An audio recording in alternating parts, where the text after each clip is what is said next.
Releasing Trauma is sponsored by the Global Association for Trauma Recovery. The Global Association for Trauma Recovery is a social impact organization serving as a resource for survivors and their families, dedicated to facilitating change by spreading trauma-related awareness and thus creating a more trauma-informed world. Learn more at gaftr.org.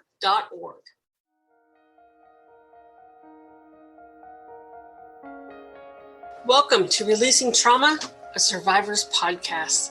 I am your host, Tracy Osborne. I am a survivor of emotional bullying, rape, sexual assault, domestic abuse, and grief. After losing my husband in 2019, I set off on a new adventure to help other women release their trauma and create a life they can cherish. Each week, I will feature a guest expert or a survivor to share their stories, tips, wisdom, and more. The goal is so that you can take away even just the smallest nugget of information you can use in your life right now to make a change, and to remind you that you're not alone. There is life after trauma, and you can move from victim to thriver and create a life you can cherish.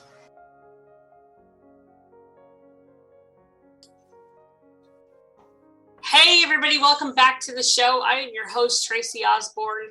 With me today is Meg Nocero, and we are going to talk about transforming grief into bliss. So Meg, thank you. Welcome to the show. Thank you so much, Tracy. I'm always happy to help people transform grief into bliss. So that is absolutely something I'm all about. Well, it's a big topic here on the show. We talk a lot about grief, and it's so important to learn how to transform that grief into bliss. As a matter of fact, we were talking in the green room, and you had made a comment about my picture, and I had mentioned that it was just a couple months after my husband had died. It was the first day I actually was able to smile again. So it was just kind of a start of coming out of the grief and, processing that and getting back into a new normal. So it's super important to be able to move on. I agree. And it's a beautiful picture too, because you really do look like you embody hope and possibility. So I definitely, like I said, wouldn't change that for the $1 million in the world, because as we all know, going through the grieving process, it's hard to even think that we'd ever find our laughter again. And when we do, it's like celebration time. Absolutely. Absolutely. Well, before we dive into the topic, let's start off with telling us a little bit about your story. So I lost my mother in April of 2011 to breast cancer, but the process actually started when I was pregnant, 6 months pregnant with my daughter, my Ava. My mother found out she had breast cancer then. And I think that when everyone hears the C word, it's like shocking to the system. You don't want to believe that this is actually invading your world. It's for other people, not you. So going through that whole experience where, fighting for her, helping her as a family. I have a very good, tight-knit, wonderful Italian-American family. It was really, really profound that we all came together, but it was also profound how we all dealt with the whole process of loss. And one of the things I like to tell people is don't be judging your grief by other people, because it's going to be a different experience for everyone. And for me, I just fell apart. So, how I navigated it was just, if I'm judging myself, which I tend to, certainly I'm a former immigration prosecutor with the Department of Homeland Security. I am very type A, very expecting high. And I just couldn't understand why I couldn't navigate that whole process differently. But it's who I was and who I am. So embracing that acceptance is a huge part of my healing process. But like I said, I come from a very big Italian-American family. My family really did step up for each other, even though we don't understand each other, in many ways. It's funny, my sister gave me once this beautiful picture. It says, same genes, different planets. And that's pretty much really how we all are, right, in this world, right? Yep. We're all like human beings, but we're all coming from different perspectives. So I decided when I was going through that whole initial process, I had to figure out how to pull myself out. So I'm a huge believer in the cathartic process of journaling And that's where my writing actual journey began. And, I started looking for ways to, help transform myself, which at the beginning I thought was never going to happen. So it's been a process. It's been a long process. I could say very happily, like looking at your beautiful picture, I have smiled more than I've cried, which is always a good thing. Tears don't go away forever. I have moments in time where I just burst into, a mess, but it's really the whole process behind why I wrote my next memoir coming out is Butterfly Awakens. There's a whole process in the whole transformation where you do break down into an ugly mess when you start to change. Absolutely. And, I've lost both my parents. So my dad to cancer and my mom to complications from pneumonia. And I grieved both of them differently. And, so when you say don't judge your grief by somebody else's, that is so crucial, because we do all grieve differently, and we grieve different traumas differently. The way I grieved my dad was different from when I lost my best friend, was different from when I lost my mom, was different from when I lost my husband. They were all different. And there's nothing wrong with that. There's, it's perfectly okay. The one thing that I do want to say, though, is make sure you grieve. When I lost dad, when I lost my best friend, I really kind of swallowed it in as opposed to letting it out. And so it just made that healing process so much longer. And I have to say, to that point, Tracy, I numbed myself out initially. I just said, when I come home, I'll cry, but I have to show up to work. I have to show up. I had a 2-year-old and an 8-year-old at the time. And I didn't really understand if I actually started walking that journey, if I would like survive the pain that I just was initially feeling, just to be overwhelmed by it. I didn't know if I was going to survive it, to be quite honest with you, because in loss and most things, the whole, ruminating of what I could have done differently, feeling guilty of what I could have done more, all of that. But you're absolutely right. To your point is that your body will absolutely turn on you if you don't start the process, because I started having anxiety attacks. It started emanating out of a physical reality rather than an emotional. So I absolutely believe that you have to, in your time, take that moment or the opportunity to process the grief. And a lot, they always, I love this. It's one of my favorite quotes. It's Winston Churchill is saying, when you're going through hell, keep going. And I add, don't stop there, pack and sleep where you are. You want to keep it moving, but right. That's brave. And I think anyone who is going through a time of trauma, or it's brave to face that. That's like, woo, I cheer you all on. I celebrate you, because I think that, the reality is that nobody can escape it, right? We all can't escape it. And then, like you said, you have suffered a lot of loss in your life, but you've turned it into something really beautiful by offering a space where people can go to actually try to process it easier, maybe by virtually listening to you. So that's the gift that comes from experience and your own wisdom. Yeah, thank you. Absolutely. It's something I want to point out too is the grieving timeline. There is no such thing. People are like, oh, it's been 2 years, get over it already, Yeah. And there is no timeline for recovering from your grief. I absolutely agree with that. One of the funny things is, like, my mother died almost 11 years now. And while I am much better, I'm on the side of it, I can tell you there are some days that you just need to leave me alone, because I'm just like, the triggers, they happen, where something beautiful happens in your life and you just want to share it with that person that meant so much to you, and you're looking for them and you're like, you just say some your expletives. But, the thing is like, oh God, and then you try to figure somehow ways to connect to that person, and mine literally is the butterfly, going out there and seeing where she is. And I always pay attention when I feel like that. And I said, okay, I know you're not completely gone.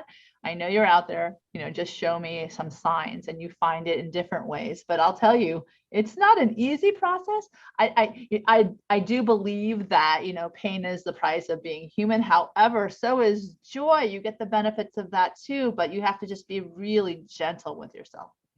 Absolutely. I love the butterflies. I always say that my dad presents as a yellow butterfly, where my mom is a blue monarch. And my husband shows up as a black dragonfly. Ooh. So, I love those. And it may be true, it may not be true. It helps me, and that's all that matters. Because I'll be like, hey Dad, see you. Well, it's very cool that you say if it helps me. It's like healthy things that help you get through the days. Absolutely. I'm a big supporter of find what makes you skip a little bit better or walk a little taller, or if you feel that I love the black dragonfly. Oh my God, I've never seen one. I would love to see. Your husband must have been a force to reckon with for sure. He could have been that, yeah. Yeah. I was like, wow, that sounds pretty amazing. I do honor that space of how other people process these things, and having the conversations around it, throwing out the vulnerability so other people can have that permission to do as they see fit for themselves is really another wonderful thing that you're doing for the community, because you think that something's wrong with you. Why aren't you doing it better? And like you said before, it's like, get over it already. No, there's no getting over someone. And I think that you just have to change the way you experience it, which is, evolution of everybody. Absolutely. Absolutely. I mean, there is no getting over it. Dad's been gone since 2008, and I still have days where, something will set me off, and I'll have a moment where I cry about it, or I see a picture of him and I'm like, God, I just really miss that face. Things like that. So you never really get over it. You grow around it, and you learn to live with it, I think.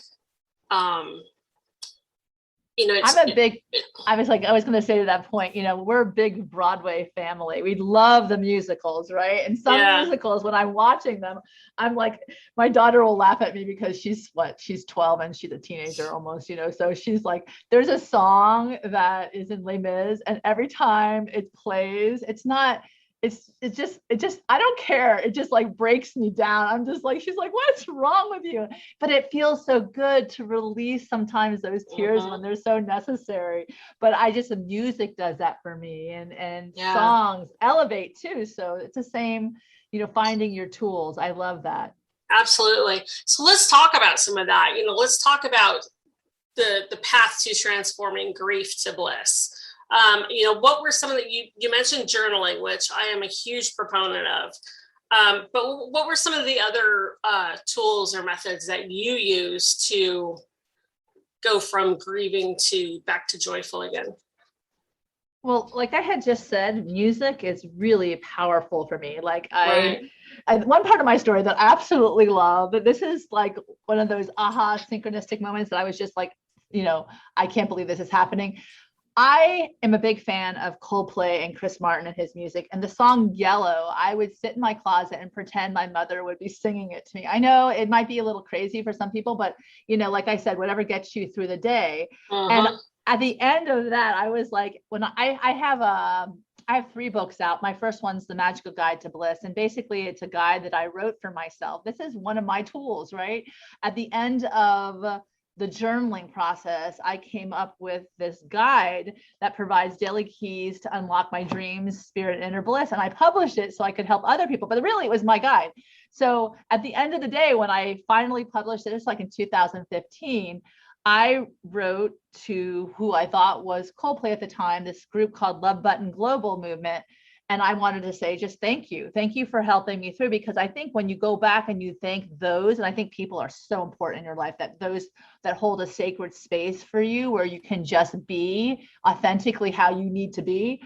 That's amazing. And I think that the gratitude component certainly comes in there. But when I went back and I thanked him, I was actually welcomed by the founder of Love Button to go out to California to a charity where I was at Chris Martin's house. No, it's no joke. And where his first song that he sang at this charity concert, it was like maybe 40 people were there, was Yellow. And I just like, oh my God, Ma, I knew she was there. Like, you know what? That's I awesome. knew she was there. It was like, oh my God, I'm not making this up.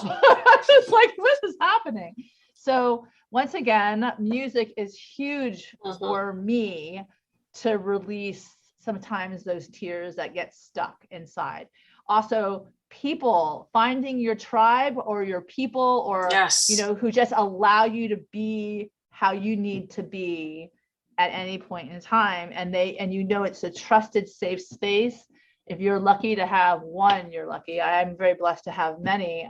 That's also a wonderful tool. Not that I'm saying people are tools, but wonderful relationships to be vulnerable with your pain and reach out, because like you said, going through the grieving process is necessary, but not doing it alone is important as well. I think people think that they are in it by themselves. And I think more often than not, if you reach out and ask for help from people, maybe even just random people, they might turn around and be the biggest blessing you've ever had in your life. And you would never have known had you not, trusted enough to, be vulnerable, like I said before. So those are three things that really helped me. Plus, I'm a big, because I had suffered anxiety, my nervous system was on the fritz. I got a lot of assistance through acupuncture, which I really do appreciate. It helps me meditate and be really calm. I have to be literally lying on my back with needles to make me sit still for 5 minutes. So that was definitely a helpful tool, at least as far as the anxiety and the ruminating, because for me, it was, the trauma happens over and over again.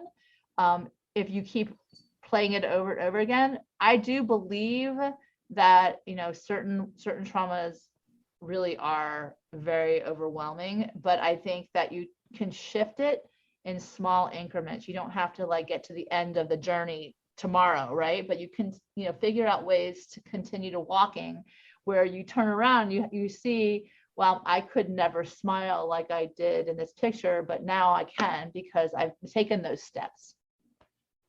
Right. Absolutely. I love what you said about the people. People were huge for me. And especially when Mark died, I didn't really have anybody I could talk to who could relate.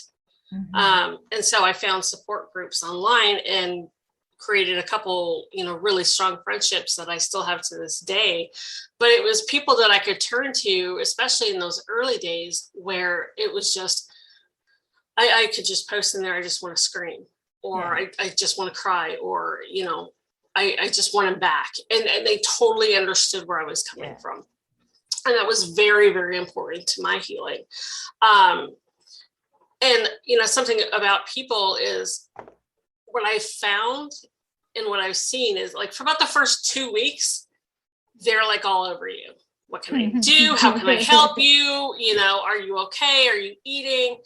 After about 2 weeks, when the dust kind of settles, they go into the woodworks, and it's because they don't want to keep bothering you. They're afraid that if they keep bringing it up, it's going to upset you.